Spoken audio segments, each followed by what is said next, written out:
search for a priceless gem. It was a search for a treasure like no other. But the farther they dug, the more difficult the task was, until they found diamond. Host of the Wednesday edition of the Diamond Breakfast Show. You're welcome once again to the editors. All right, you're welcome in Diamond Moments that comes your way every weekday. There it was. Diamond 88.7 FM, a rare and valuable radio frequency. With this discovery, the search was over and maximum satisfaction guaranteed. Diamond 88.7 FM, we shine supreme. I'm in love. I'm obsessed. And I don't even feel guilty about it.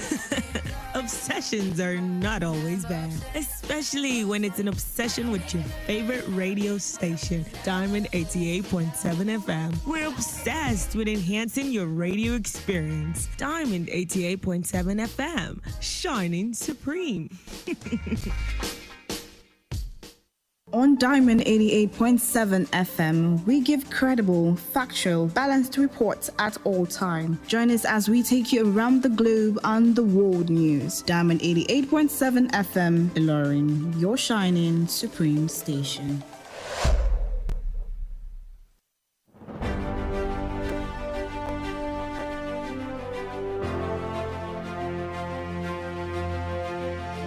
From the news desk of Diamond 88.7 FM Ilorin, this is news around the world.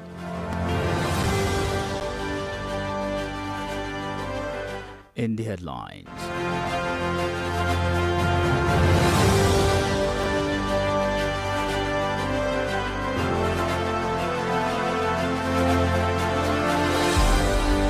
APC screening committee bars Umishore 6 others aspirants ahead of the party primaries. Minister of Defense vows stronger joint military operations to tackle insecurity. Katsina governor says peace deal with Bandit yielding positive results. Burkina Faso releases 8 NGOs members arrested for spying. Moving on to the world of business, Russia president says Russia is ready to supply uninterrupted food to India. And in the world of entertainment news, Fathia Balogun Funke Akindele reunite as actors promote a new movie. And lastly, in the world of sport, Nigerian Football Federation's pays a tribute to Super Eagles captain Charles Ekong as announced retirement from national team. Good evening and thanks for joining us for the news across the world on Diamond 887 FM, Ilorin, Kwara State, Nigeria. I am Precious Afolabi. You can listen to us via our website www.diamondfm.net or watch us live on Facebook at Diamond 887 FM. You can also download the app on Google Play Store, Diamond 887 FM. We'll bring you details of the news after this break, please. We'll be right back. We often think that mental health breakdowns sound like this. I'm emotionally stressed. I'm emotionally downcast. I am so confused of all about life. But in reality, they can sound like this. Don't make assumptions that people are okay just because they laugh and they smile. Everyone is going through something. Check on your friends and be kind to everyone else. This message is reaching you from Diamond 88.7 FM Ilorin.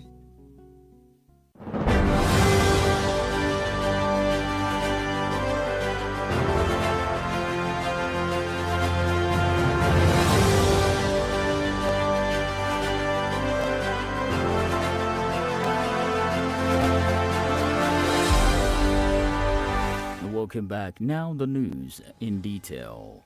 The All Progressive Congress Screening Committee has barred the former APC National Secretary Yolo Mishore and the 6 other aspirants from contesting in the Osun State governorship primary slated for December 13th, citing gaps and irregularities in their nomination processes.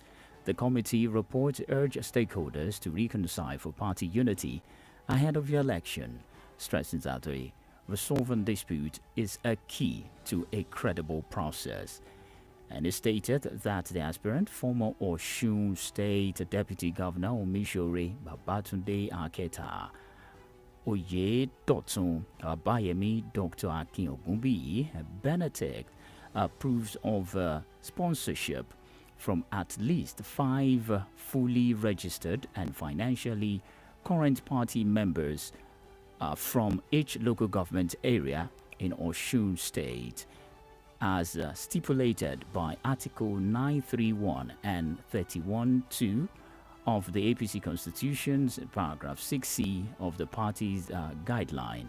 And Malukat Abiola, only Malukat Abiola Jima and Bola Oyebamiji were approved to participate in the primary election. The Osun State House of Assembly has passed the Osun State Local Government Account Administration's Bill 2025 to regulate the opening, management, and the operations of the local government account. The Assembly said that the passage of the bill marked a significant step toward strengthening financial governance and transparency across the state, 30 local government area, and the area councils. A statement signed by the Chief Press Secretary to the Speaker, Olamide Tiamiyu, noted that the legislation was designed to regulate the opening, management, and the operations of local government accounts in accordance with Section 7(1) of the 1999 Constitution of the Federal Republic of Nigeria, as amended, which empowers the State Assembly to legislate on local government finances. Under the new framework, signatory authorities and all local government accounts will now rest solely with the Director of Finance and the Directors of Administration and the General Services of the local government areas. Addressing the Parliament after the bill was passed, the Speaker of the House, Adewale Egbedun, says that the clean copy of the bill will be transmitted to the Governor, Ademola Adeleke, for assent.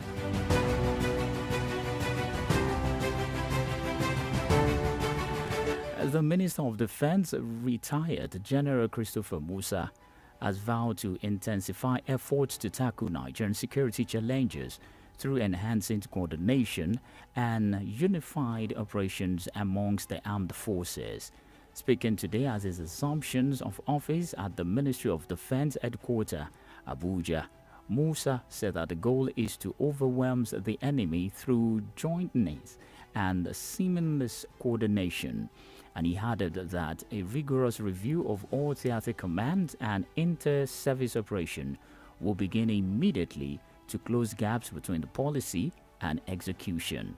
Musa, who serves as Chief of Defense Staff before his appointment by President Bola Ahmed Tinubu, also pledged to prioritize the welfare and morale of troops. Musa urged all stakeholders to work together to address both kinetic and non-kinetic challenges, including the governance, justice, equity, and fairness. Moving on, the Minister of the Federal Capital Territory FCT, Nyesom Wike, has said the members of the Rivers State House of Assembly who defected to All Progressive Congress APC from the People's Democratic Party PDP were free to leave. Wike stated this while addressing journalists after inspecting the ongoing construction of an interchange bridge connecting the Maitama, Garshiri, Jai and the Gwarimpa in Abuja. The minister describes the departure of the lawmaker as unfortunate, adding that the party internal crisis contributed to the exit. And he said that his camp will continue to work with the remaining lawmakers still loyal to the party. It could be recalled 17 lawmakers, including the Speaker, Martins Emewule, today announced their defection from People's Democratic Party to the ruling All Progressive Congress, APC, during the plenary session of the House of Assembly.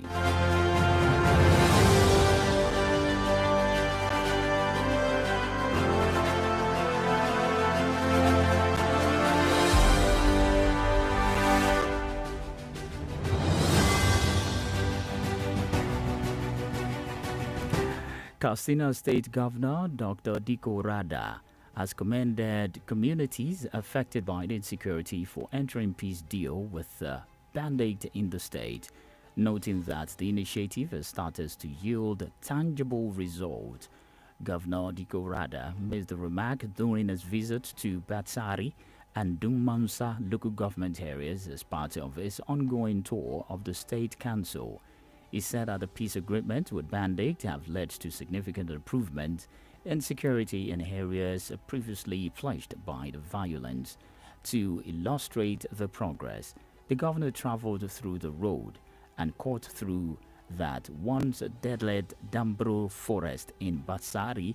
Governor Rada acknowledged that while the state is not entirely free from banditry, the peace deal have sustainably improved security in affected communities.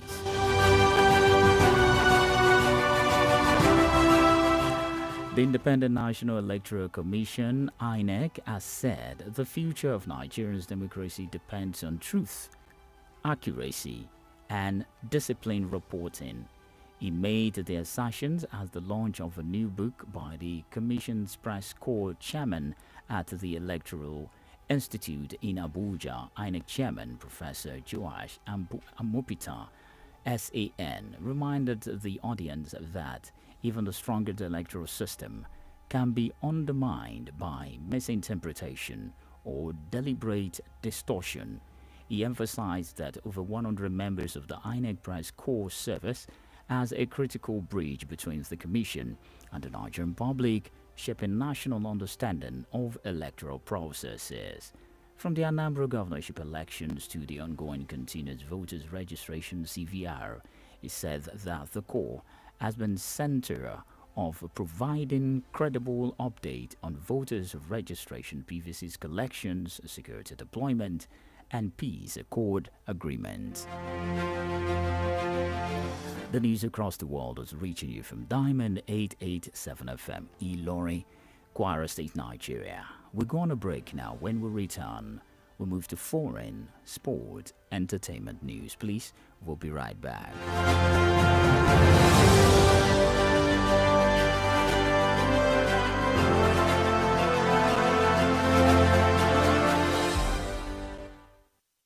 On social media, Facebook, Twitter, and Instagram at Diamond 887 FM. Diamond FM, shining supreme.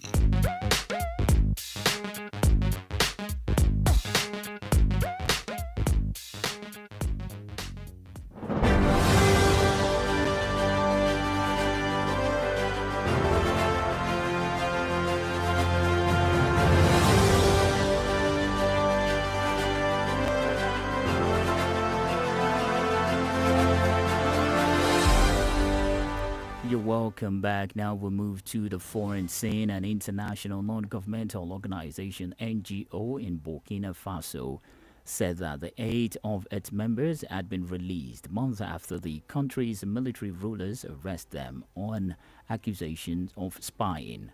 Burkina Faso's military junta, which seized power in a September 2022 coup, revoked the authorizations of 21 NGOs working in the country in July, including the Netherlands-based International NGO Safety Organization, INSO. INSO said in a statement that the organization welcomes the safe relief of its colleagues and appreciates the support that made this possible. The 8 members included a Frenchman, a French-Senegalese woman, a Czech man, and Malian, and also 4 Burkina Faso's nationals. Burkina Faso nationals authorities has claimed INSO had collected and passed on sensitive security information about the country to foreign powers, and it states its members continues to work covertly despite being banned. And still on the foreign scene, Germany Parliament and the Bundestag has voted to introduce voluntary military service in a move aimed at the boosting national defenses after the Russian full-scale invasion of Ukraine. It marks a significant shift in Germany. The approach to its military and follows Chancellor Friedrich Metzer pushed to create the Europe's strongest conventional army. German members of parliament voted by 323 votes to 272 to back the change, making their countries the latest European country to launch some forms of revised military service. Last month, France said it was introducing 10 months of voluntary military training for 18 and 19 years old. The change means that all 18-year-olds in Germany will be sent a questionnaire from January 2026 asking if they are interested and willing to join the armed forces. The form will be mandatory for men and voluntary for women. And now moving on to the world of business, Russia President Vladimir Putin has said Moscow is ready to provide uninterrupted shipments of fuel to India as Delhi faces pressure from the US to stop buying Russia oil. Putin, speaking alongside India Prime Minister Narendra Modi in Delhi, questioned earlier why India should be punished for buying oil, which US itself buy nuclear fuel from Moscow. As moving on to the President, Donald Trump has imposed 50% tariff on most India products, arguing that Delhi continued purchase of Russian oil help fund in the war Ukraine, as occasion India's deny that allegation. Putin visits comes as the U.S. held a series of talks with Russia and Ukraine in an attempt to broker a peace deal to end the war. And in the entertainment news, Nollywood fans woke up to a pleasant surprise after actress Fatia Williams openly celebrated the promotion of Funke Akindele's news movie Behind the Scene. It marks what appears to be a major reconciliation between the two stars. Fatia and Funke's relationships took a rough turn in 2024 when Fatia accused Funke of blocking her on Instagram. Fatia made it known that she wasn't bothered by Funke's move, insisting she wasn't her god and should not dedicate or dictate who she can associate with. In a new viral video then shared on the Instagram page, Fatia, whose son recently graduated, revealed a beautifully packaged invitation sent by Funke Akindele for the premiere of the upcoming movie Behind the Scene. Smiling as she unboxed the package, Fatia sounded genuinely excited. And lastly, in the world of sport, the Nigerian Football Federation (NFF) has paid a tribute to the Super Eagles captain Williams Charles Ekong following his announcement of immediate retirement of the international football. In a statement released today, the NFF describes Charles Ekong as a dedicated, selfless, and humble leader who served the national team with distinctions throughout his decade-long and an international career. The Federation praised the defender for his unwavering passion, pride, and professionalism since making his debut in 2015. As the statement noted that even before becoming captain, Charles Ekong stood out for his discipline, ambition, and commitment each time he wore the green and white jersey. Highlighting his contributions across major tournaments, the NFF said his performance at the 2019, 2021, and 2023 African Cup of Nations AFCON were backmatch for younger players. He won silver and bronze medals at the championship and also featured at the 2018 FIFA World Cup, scoring crucial goals for Nigeria at the international level. Fulham are planning to mark Samuel Chukwueze loan deal permanent following the winger's recent impressive performance for the club.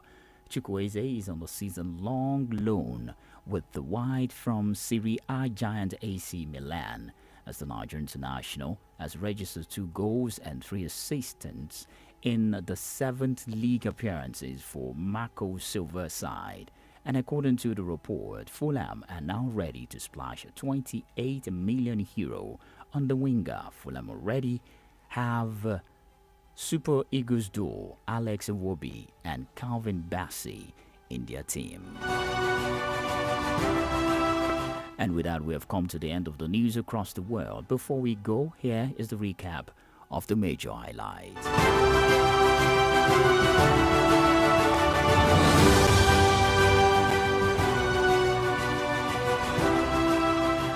APC screening committee bars Omishore 6 others aspirants ahead of party primaries. Minister of Defense vows stronger joint military operations to tackle insecurity. Katsina governor says peace deal with bandit yielding positive results. On the foreign scene, Burkina Faso releases 8 NGOs members arrested for spying. And the world of business, Russia president says Russia is ready to supply uninterrupted food to India. And in the world of entertainment scene, Fatia Balogun Funke Akindele reunite as actors promote a new movie. And lastly, in the world of sport, Nigerian Football Federation pays tribute to Super Eagles captain Charles Ekong, who announced retirement from national team.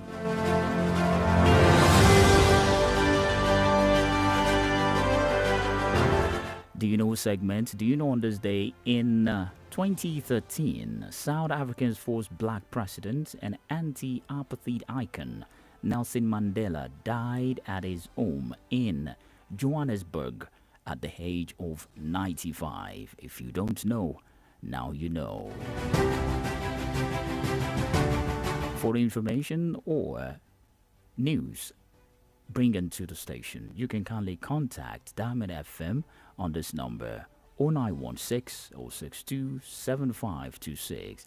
The news across the world was edited by Abiodun Akinomi and read to you by Precious Afolabi. Many thanks for listening to Shining Supreme Station, and happy weekend.